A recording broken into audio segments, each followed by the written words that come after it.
Imagine a room filled with kids, eyes wide open, sparks of curiosity flying as they explore the wonders of science. What if I told you it is easier than you think to ignite that passion in your after school program? STEM activities are more than just experiments, but they're the secret to creating innovation and problem solvers. Today, we're going to show you 5 exciting ways to turn your after school science club into a buzzing hub of creativity, discovery, and fun. We are joined today with Jolting Jonathan from Mad Science RI, and he's going to talk to us a little bit about how we can turn those ideas into action. So, welcome to the show, Jonathan. Hi, how are you? Fantastic. Well, we love Mad Science here for sure. Thank Mad you. Science, yeah, Mad Science has been coming to our after school and preschool programs for literally the last like 25 years. Yeah, I Um, remember. Yeah, it's been. yeah, you guys are great. You guys are I was young super. and thin with hair. Yeah. I was young with no wrinkles and gray hair. Yeah. So, yeah, we go back quite a bit. So, I'd love to give folks a little bit of information that they can use right away to have an amazing science program in their schools. So let's start with like a first hand tip. What's like a hands-on science activity that's simple to set up, that requires like minimal resources but sure to capture the kids' attention and get them excited about science. So I tried to think of an example, and the problem is it's there are so many.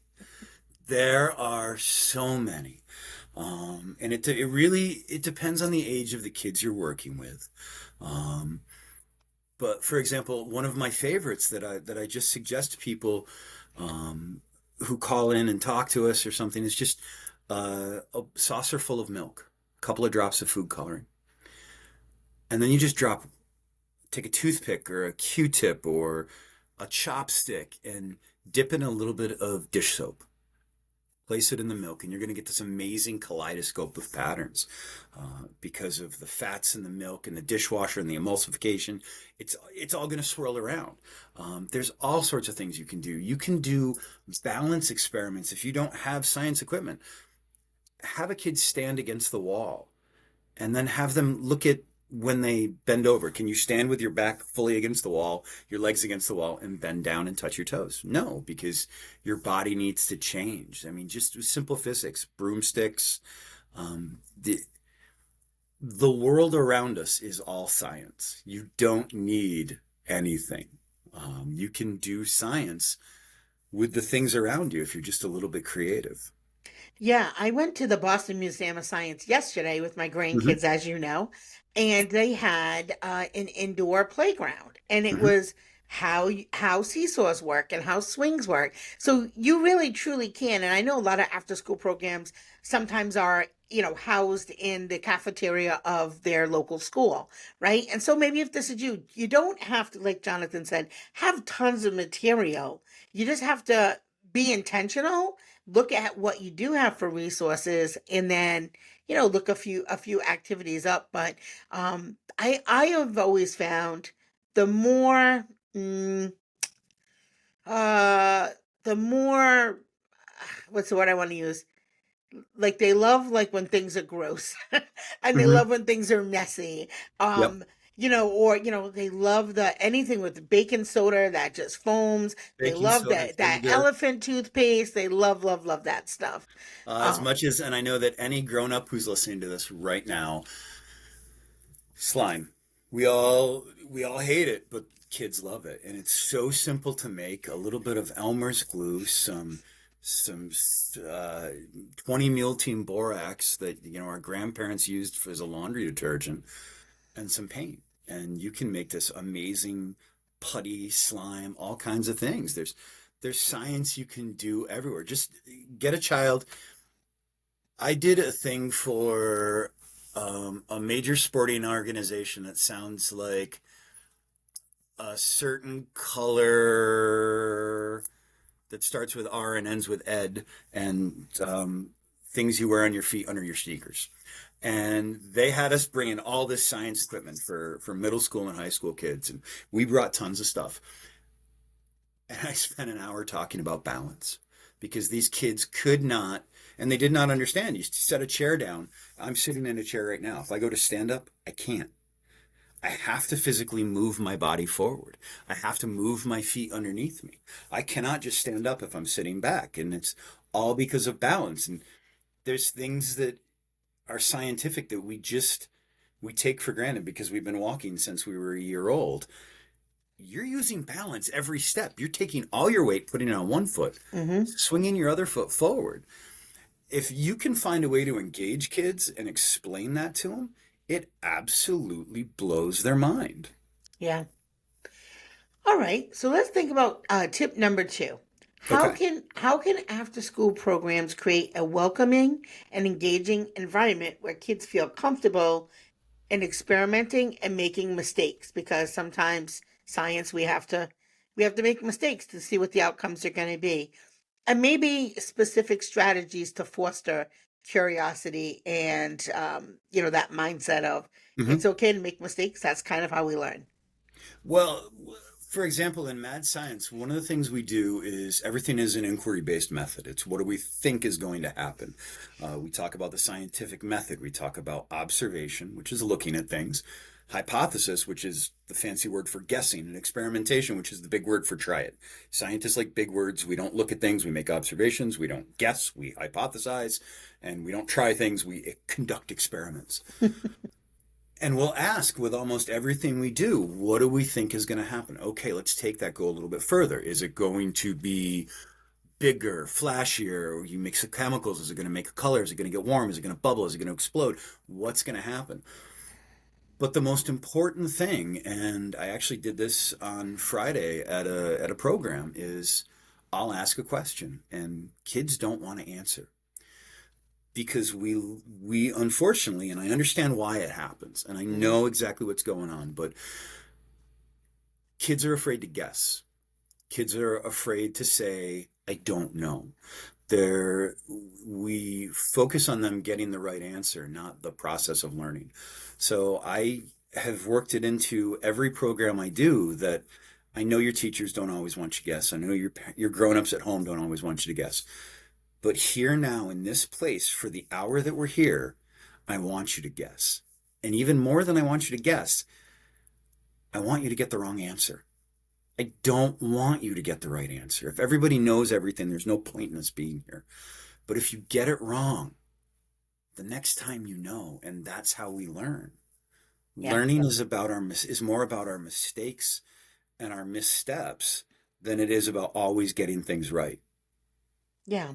I think too, there can be more than one outcome. There could be more, right? You can Yeah. drive to Florida in 19 different ways using 19 different roads, but you can still get there. So hmm I think too, just having kids have that open mind when it comes to trying things out is okay, that could be once what other things can happen when we put these things together, or when we do this experiment or when we're thinking about what could happen or not happen because sometimes we do experiments and nothing happens. But nothing happens, Nothing happens, right? and it's Yeah. important for them to see that, I'm the grown up who is normally in a lab coat. And even my experiments, and I do this for a living, they sometimes go wrong. And that's okay.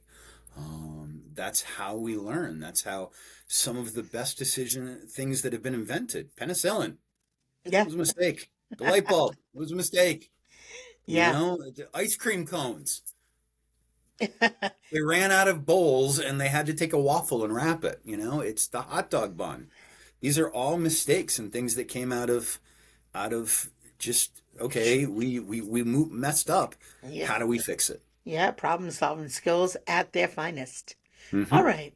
So, tip number three, this is definitely your wheelhouse, but science doesn't have to be all about experiments. What's one way after school programs can incorporate real world applications of science, maybe through guest speakers, field trips, or even virtual experiments that make learning come alive? So, tell us a little bit more about Mad Science for the folks who aren't there and how you guys help fill that need. So, Mad Science has been in business globally for this is actually our 40th year. It was founded by two brothers, Ron and Ariel Schlein, in Canada 4 years ago. And they just happened to be nerds who saved their money from paper routes and bought a laser. And they took that laser and they bought a fog machine and they started doing laser shows for YMCA's and Boys and Girls Clubs, and it became wildly popular. And then they thought about franchising in the 90s. And here in Massachusetts and Rhode Island, I'm with Mad Science of Southern Mass and Rhode Island. We also cover Cape Cod, the islands. As of late, we've been covering the Boston area and pretty much everything east of the 495 corridor, so we drive a lot. But we do four main different types of programs. The one we do hands-on workshops. And what we do is actually we call it edutainment, and it's a cliched thing, but it actually really fits. And our programs are both educational and entertaining, and it depends on what we're doing where we focus that. We do our standards correlated workshops for school age children. We have an entire series of preschool workshops, which, as you know, because we've done a lot for you. And those are more topic focused, more hands on to get the kids really learning by doing. That's the best way to learn, is to see it, to do it, to touch it. We also have our after school programs, which are very similar, but we try and make them a little bit more fun, because especially nowadays, these kids have been at school for 7 or 8 hours and they're wound up. So it's still structured because we're still at school, but we focus a little bit more on the fun. Then we get into some of our enrichment programming, like our awesome activity weeks, which is a week-long program, usually held in the summer, basically a summer camp, but due to New England regulations, we just go with the term awesome activity week.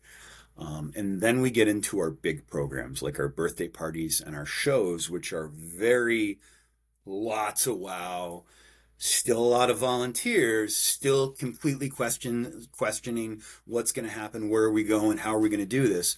But it's more focused on the education side, and we kind of sneak on the entertainment side, and we kind of sneak the education in the back, so the kids are all pumped and excited, and at the end they're kind of mad. They're like, oh wait, we just had an hour of fun and you taught us stuff? That rude. But and it's just, it really depends on what you're looking for and what you want to do. And we have a wide variety of topics,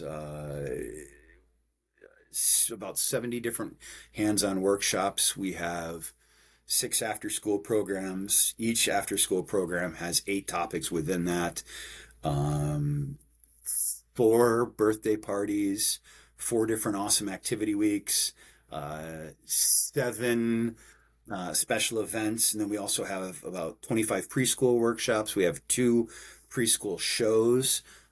So we can bring whatever you're looking for. We can usually accommodate. We have programs for indoors, outdoors, a little bit of everything. Yeah. I think too, one of the ways that you can be a little creative as a program administrator. So we had a science fair at our school, and Hmm. all the kids set up different science activities, or that were some hands-on that parents could do, because we invited the parents, the Hmm. parents could do with the kids. We also set up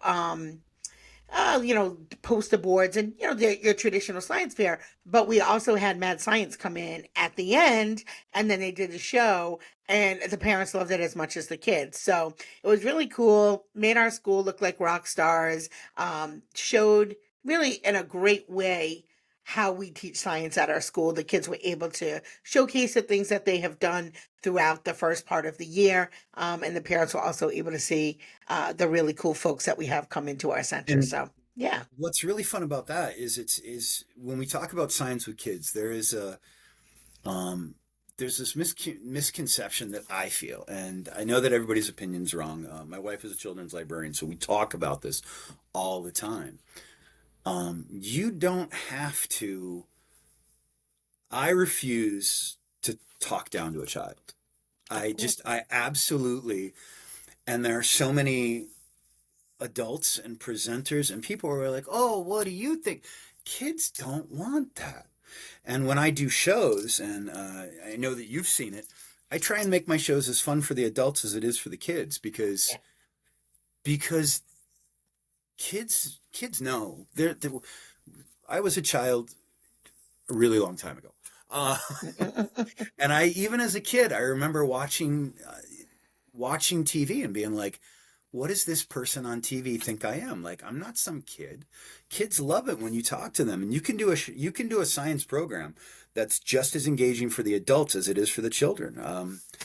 Looney Tunes was famous for it. You can have something that everybody could, the Muppets, Yeah. everybody can watch it and everybody can get something out of it. And you don't have to pander to the little kids. Kids are smarter than we ever were. Like children Yeah. are way smarter now. You can hand a 6-year old a cell phone and they can go to Hmm. town. I Yeah. could barely get a record player to work when I was that age, you know? Yeah.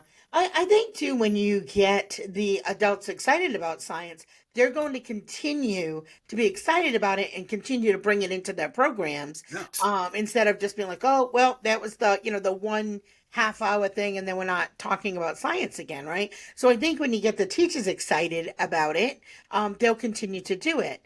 And so that was a great segue. Well, So actually, can I just jump in yeah, really, really quick? yes, yeah. One of the things that we love that we call extending the learning to home, and almost all of our school age workshops, all of our after school programs, with the exception of one, and we don't do it very often because I just don't like it. I don't think it's great science. Um, Involve a mad science take home, and it's usually a piece of mad science branded material, but we send an experiment home for you to do. And in addition to that, we also give you a card that this is what we talked about today for the school age kids. Because first off, as an adult with a child, I hate, hey, what did you learn today? Nothing. So this is what we talked about, but then turn it over. Here's an experiment we want you to try at home with the kids. We want you to bring the science home. We want you to use the take home, and sometimes it will be a piece of lab equipment they can bring home and do their own experiments, or a different scientific, like if we're talking about sound waves, a different way to make sound. And we want to bring that. We want that extension in the home. We want you to keep doing science when you get there. Yeah. I think too, if you are a teacher who wants to learn more about science or love science and you want to just really expand your club, maybe you want to do something that is, summer camp is coming up, you want to make something really in depth, you should come visit Jolton Jonathan at the Early Childhood Empowerment Conference, which is coming up on May 2nd, 3rd, and 4th here in Warwick, Rhode Island. We will leave a link below, but we have quite a few school age tracks, which I'm super excited about because as somebody who's been in the school age field for a long time, we don't typically have a whole lot of conferences, especially ones that cater to having some some exciting things for our school age folks. So we really wanted to make sure that we had that. We've got loose parts play. We've got Jonathan doing one. I've got one on interest clubs in general.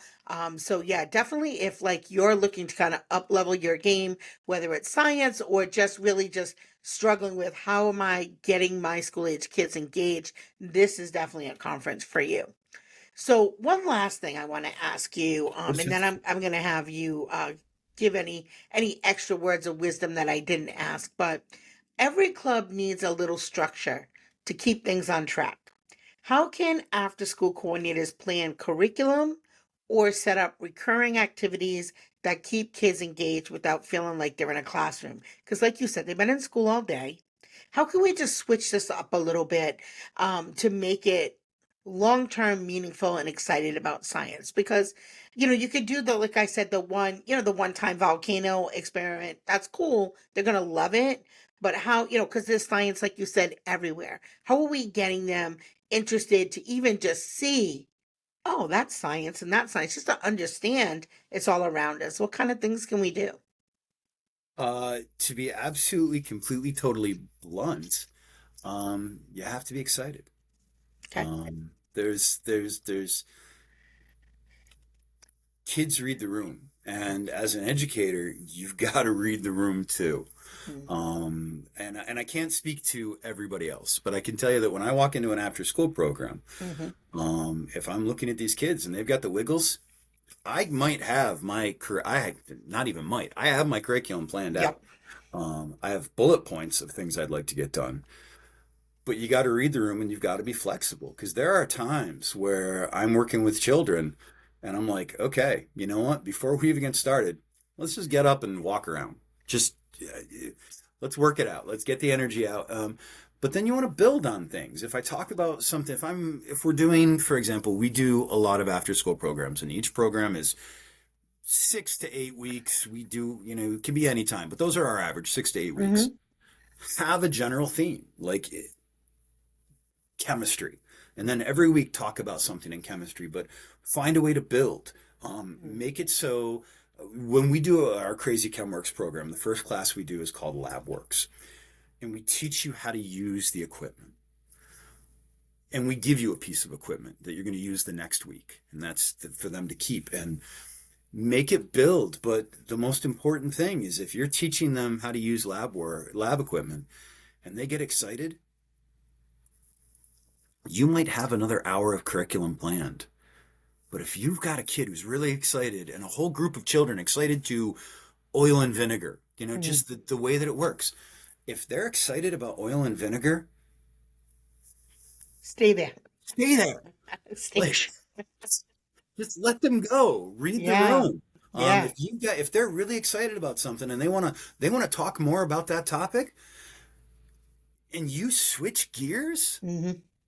are you kidding me? Yeah, you lost them. Yeah. One of my biggest fears is I will often we like to have our instructors call in after programs to let us know how it's going, and they're like, "Well, I had to really rush things because I wanted to get the end." Okay, we're gonna have to have you come back in because if you don't get to the end, that's okay. Yeah. And it's a hard thing as an adult. We wanna check all the boxes, but Hmm. find something that the kids are interested in and then follow them. Yeah. Let them guide you with what you're teaching. If they ask questions, first off, it's okay to say, I don't know. Have them look it up. Next week, check back. Tell me what you learned. Let's talk about that. Read off of what they're doing. There are sometimes we do programs where when we're somewhere a lot, I'll ask the kids, okay, what do we want to do next? We've got these topics. What do you want to learn about? What do you want to see? These are your choices. Let them pick. Give them some agency and some control over what they're learning. Especially if it's an after school program. These kids have been told what to do from 8 o'clock in the morning till 3 o'clock when they get to us. Um, you need to have structure, but you also need to be able to pivot. And as an education person who's working, I mean, everybody who's watching this is probably an educator, and everybody who's coming to visit us in May is an educator, whether they're a librarian, a teacher, a preschool director, a school age director. You work with kids, and if you work with kids, you have to be able to pivot. Yeah. And I don't see it a lot, and it's frustrating. And Yeah. I know why it happens, but let them guide you. Give them some agency, and that's my really lectury Yeah. soapboxy thing to say. Okay. Right? That's okay. One of the things I think is really fun and unique that I actually love about the school age piece is you typically have mixed ages. So the kids are going to Mhm. be at different levels. And to me, I always love watching the younger kids and the older kids working together.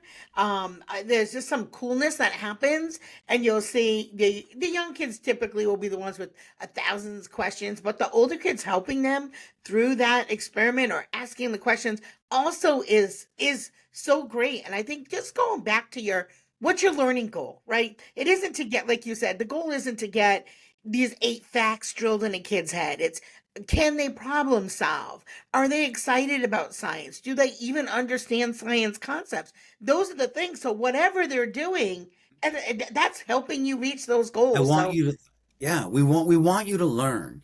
And yeah, that point about the mixed ages, it's really good because there are some places where they're like, well, we only want the kindergartners to work with kindergartners and first grade. And I'm like, no, a fifth grader working with I'm notorious for if I'm running I doing an after school program and I'm the Hmm. instructor, they're mad scientist. I'll be like, okay, fifth grader, fourth grader, third grader, second grader, first grader, put them together.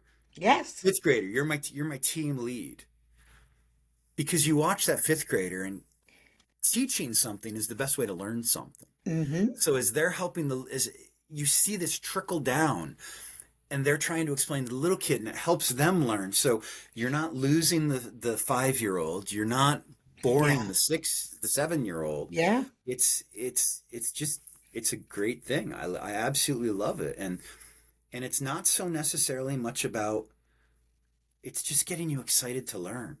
Yeah. Um I it doesn't even have to be science. Like I know that everybody, gasps when I say that, but little kids will ask me, JJ, how did you learn all this? And I read. Yeah. Well, what do you read? Anything. What should I read? Anything. I don't care what it is. Just read. Yeah. Comic books, novels, biographies, fiction, nonfiction. Just read. Yeah. Yeah. Well, I think those things all go hand to hand. So let me ask you, what is your favorite program or experiment that you do with kids? Your favorite. My favorite, that's kind of like picking which of your Yeah. children you like the best. But we all know there's one. So just pick There one. always is one. There always is one. There always is one. Um, I have a favorite show, but I do have a favorite experiment. Um, we have a show called Marvels of Motion. And Marvels of Motion is a physics-based show, and 99% of the show is done with materials that you have around the house. And the reason I love this show is almost everything that a mad scientist does, we say a lot, especially in our big shows. And I specialize in the big shows. We say, don't try this at home. Hmm. Marvels of Motion, try it at home. Go to town. I'm going to not just tell you how to do it. I'm going to show you how to do it. I'm going to explain how to do it. And I'm going to tell you how to do it safely at home. And I love that because the kids are so pumped to try these things at home. It's magical. And one of my favorite experiments in that is a thing called a Cartesian diver. And if you really want to see a Cartesian diver, I'm going to actually have one with me in May in Warwick. So if you really Nice. want to see what my favorite experiment is, I do. you should go to the website that's probably appearing somewhere down right around here, maybe up here right now, and I will have one and be able to demonstrate it to you because it is a simple thing that you can do at home with materials that you probably already have in your house somewhere. If not in your house, your car. When you see it, you'll understand why it's in your car, and it's absolutely mind-boggling.